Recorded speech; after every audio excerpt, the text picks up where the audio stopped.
Hello, my name is Michael Carrier from the UK, and I'm a consultant and formerly a teacher and teacher trainer and materials writer.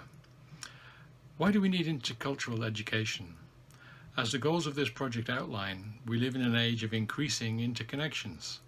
People need to understand how to live and to work successfully with new colleagues and neighbours in a variety of different cultural backgrounds.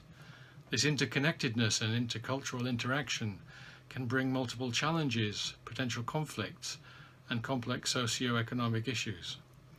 We need to help educators develop intercultural skills amongst the young adults who are preparing for the workplace, or for study abroad, or for working with colleagues in different locations, or just moving to live in a different country. As always in intercultural education, we need to be certain of our terminology. I like to think of people having a set of intercultural competences which we can define and describe, which work together to give them an overarching skill of cultural literacy. We can build on that set of competences, we can develop it, and we can enhance intercultural communication, where the messages that we convey are received by the interlocutor with the same meaning that we had intended. After all, that's the definition of intercultural communication success.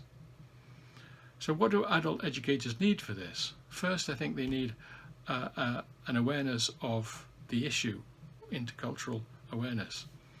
They actually need to have preferably need to have some lived experience of staying in another culture, another country, where they are new and have to adapt. They need an awareness of the competences that make up intercultural literacy, being flexible, being non-judgmental, patient, listening oriented, paraphrasing input, and so on. They need a knowledge of theories and research, some familiarity with traditional models such as Hofstede, or more recent models such as Meyer's culture map. Ideas on how to teach it in class, how to select input, how to use case studies, how to design different kinds of activities.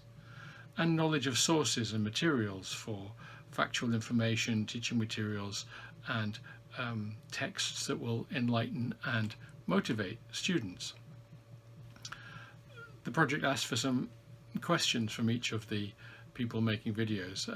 So what context am I working in? Now I'm a consultant, but I used to be a teacher of business and professional English, especially in adult education, across Europe. And I used to train teachers in the UK and in the USA in language schools.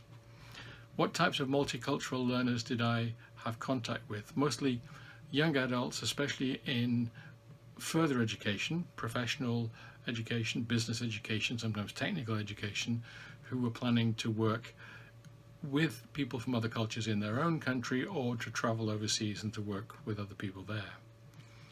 Lessons learned from dealing with these learners. Well, there's a wide background, there's a wide set of background knowledge amongst learners about intercultural issues, depending on whether people have had that lived experience themselves. It really is important for teachers, especially, to have had some experience of being the outsider, the new person on the block, the person who has to adapt their culture or learn about another culture firsthand. That really helps. Intentions and attitudes. Well, I think the attitudes change depending on the setting, whether it's a formal setting or an informal setting, whether it's high stakes or low stakes communication.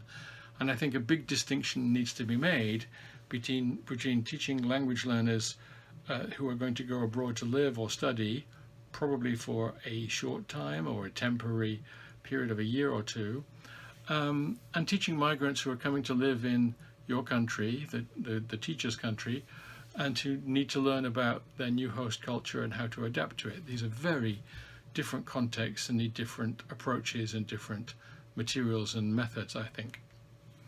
How well did education prepare me? Well, not at all. The concept of intercultural awareness didn't arise during my education and training as a teacher, but I developed my own knowledge and research and read up a lot on the theoretical background, and I followed a very useful training course led by Barry Tomlin, who's written a lot of books on this issue, and also edits a journal, Training, Language and Culture, that covers some of these topics. And that helped a lot to clarify the issues and also suggest ways to work with learners. What's the responsibility of educators? Well, first, I think educators need to help learners learn about intercultural awareness in general and help them understand how cultures interact to each other, how they potentially conflict with each other, how freedoms of expression overlap with each other, and how to learn the communication strategies that will reduce conflict and challenge. All of this in more general terms before dealing with the specific needs of the particular setting that they are currently living in or preparing for. In conclusion, what kind of highlights and lessons learned would I draw?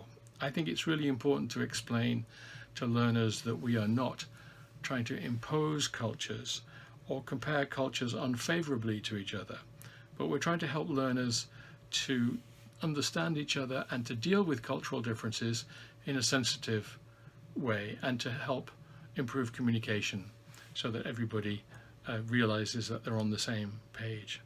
This doesn't mean, however, that we need to be culturally relativist, which is a criticism often levied at this kind of education and training.